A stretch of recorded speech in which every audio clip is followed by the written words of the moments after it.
Some massive news in the NBA dropping in the last hour, and it relates to all teams in the league, including the Dallas Mavericks, which is why we're here talking about it on Mavericks Today. Harrison Graham, Jeffrey Cooperstein, and Coop. That news is Damian Lillard getting traded to the Milwaukee Bucks. Not those frauds in South Beach, Coop. F the Heat. I'm so happy he didn't go to the Heat. No one hates the Miami Heat, I think, on planet Earth more than me. So to see them in shambles is absolutely amazing. And this could have impact on the Dallas Mavericks, and we'll get into that. But this is why you subscribe. When a major move in the NBA happens, whether it's Damian Lillard getting traded or whatever, we have it covered. So hit that sub button for all the latest Mavs news and rumors. Yeah, and we'll explain why it relates to the Mavs in a moment. But again, training camps today. I do want to mention this too. A lot of news and notes coming out of camp. We're going to discuss that tomorrow on the channel, so stay tuned for that. Luka thoughts on Kyrie and a whole lot more. But be subscribed, have the noties turned on. When a major trade like this drops, we want to discuss it. So that's why we're doing that here. And let's break down the trade, Coop, and then discuss why it impacts Dallas. Obviously, Dame is going to Milwaukee there. The Blazers received Jrue Holiday. More on him in a minute. Deandre Ayton from Phoenix, Toumani Camara as well. A first-round pick in 2029, and then a couple of pick swaps from Milwaukee in 2028 and 2030. For Phoenix, Coop, the writing was on the wall for DeAndre Ayton, so they replace him with Nurkic. And unfortunately for the Mavs, I think Phoenix may actually end up being a little better here because they get some depth, which was a big problem. But a couple reasons why it impacts the Mavs. One, Phoenix's roster gets tweaked, and they're a Western Conference title contender. Two, Jrue Holiday is going to get redirected. We're going to explore how that, if the Mavs could get involved in that. And three, I think this does end any possibility of DeAndre Ayton coming to Dallas. I think Portland sought him out here in this deal. He's a young player and is going to grow with that young nucleus. That was actually my first initial reaction to this. Was DeAndre Ayton to the Blazers means DeAndre Ayton to the Mavericks is dead. Because that's dead. They find a way out. Obviously, Ayton was not happy in Phoenix. He made that pretty publicly known.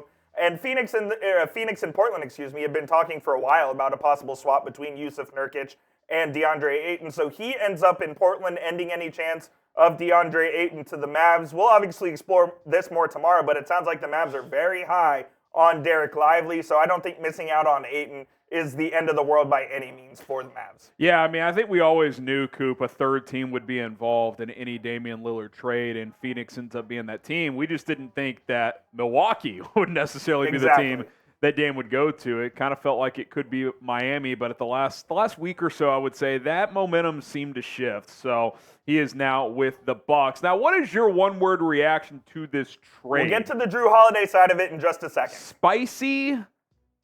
Smelly? I think surprising is my number one because I did not expect it to be the Milwaukee Coop, Bucks. we were all in the office, and we all, 15, 20 of us in there just doing our work, and it popped on my Twitter feed. I actually saw it first. I go, holy shit, Dame to the Bucks. Dame to the Bucks. You had to double check if it was the right Woj. And then we ran into the other room with our Heat Report host and said, F the Heat. Which that could be your one word. We'll count it. F the Heat in the chat. That could be your one word reaction. I can't freaking stand Miami. Damian Lillard is not a Miami Heat. The second part of this is Jrue Holiday and whether or not the Dallas Mavericks could get involved in a trade. It's already being reported that the Blazers will redirect him to another franchise in a move. He's 33 years old. Playing for a contender makes sense, and obviously we think Dallas could be a contender. Can he fit with this team? Does the Mavs have a trade package that makes sense? We'll explore all of that, but first, let's talk about today's sponsor, Prize Picks. And guys, you're looking to spice up your game day experience, whether it's your NFL Sundays,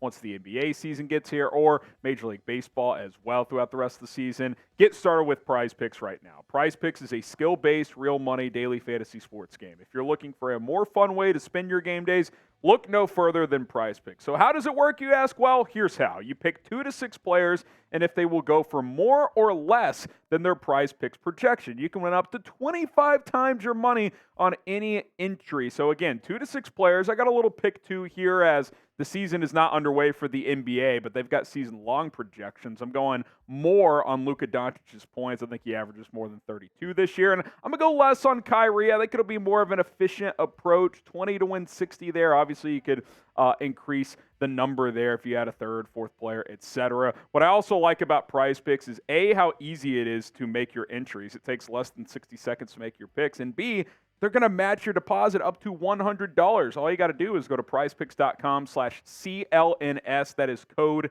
CLNS to get that deposit match. Don't forget the code CLNS. You're not playing against other people. You're playing against the projections, and you're picking more, you're picking less. It's very simple. prizepicks.com/CLNS. Code CLNS to get a match up to $100. All right, Coop, let's talk Jrue Holiday here as, look, I think the Mavs have, if I had to guess behind the scenes, been exploring the trade market, and now there's another player available in Jrue Holiday. It's not that center position we've been talking about, but it gets you not just a good perimeter defender. A great one. An elite one that could also give you 18 to 20 points offensively. I've always loved Jrue Holiday, and I think if I were the Mavericks, I would be all over it. If I was Nico Harrison, I would have already called Joe Cronin and asked him what it takes. Jrue Holiday would, I think, significantly improve this Mavericks roster and would make them a true contender in the Western Conference.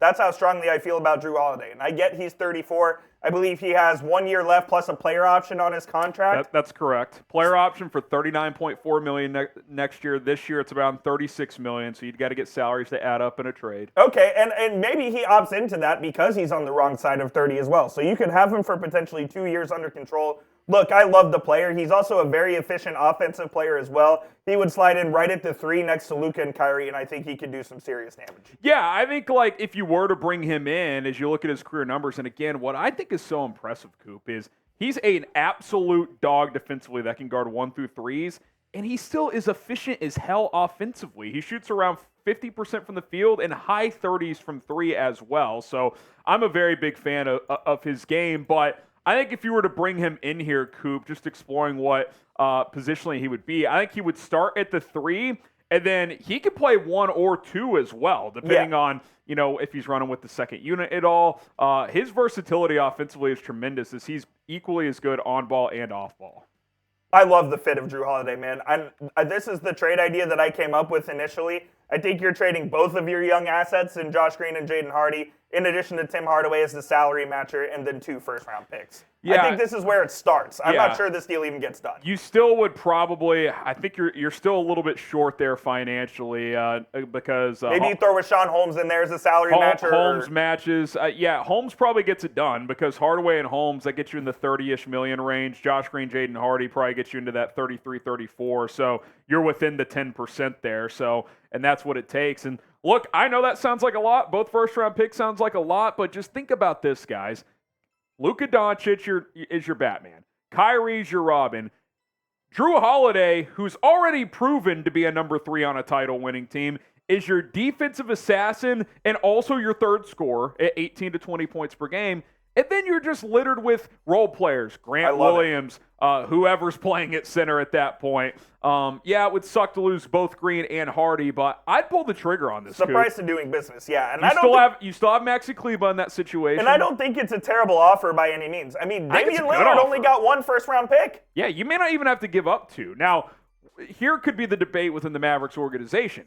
Would you rather give up 2 firsts, or would you rather add like a Maxi Kleber, or would you rather keep one of Green and Hardy? I mean, those are the type of discussions you're having. But to me, if you get Jrue Holiday, I know obviously you're getting older there. You don't really need Josh Green at that point. Agreed, I would rather keep Jaden Hardy in that scenario. He's your bench scorer because you're losing Hardaway in this deal. And then if you have to add Maxey to the deal, well, you figure out the front court later. Your backcourt is lethal if you bring in Jrue Holiday. I already believe it's the best backcourt in the NBA, and I think this would even more solidify that as such.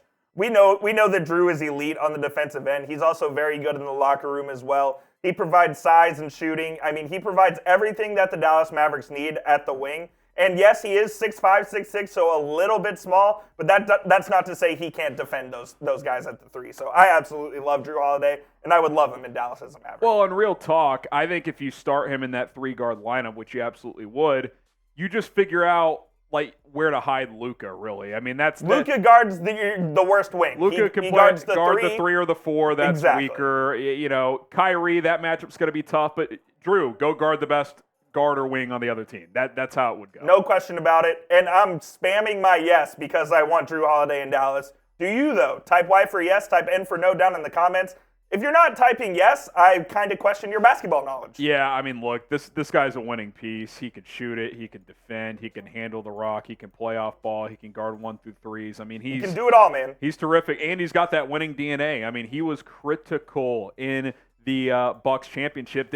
Wasn't he throwing the clamps on Devin Booker in that series? He was great, man. I mean, he's a championship player. Yeah, there's no doubt. I mean, you talk about like top of the line threes in this league, not small forwards. I mean, number 3 on a title team. It doesn't get much better than Jrue Holiday. Agreed. Like he's right there. So that is absolutely fantastic. Y for yes, N for no. And again, training camp, it got underway today. We got a lot of takeaways. We'll have those covered for you guys tomorrow. If anything new from camp emerges tomorrow as well, we'll add that in there. So subscribe, turn on your notifications. Coop and I got you covered here on Dallas Mavericks Today.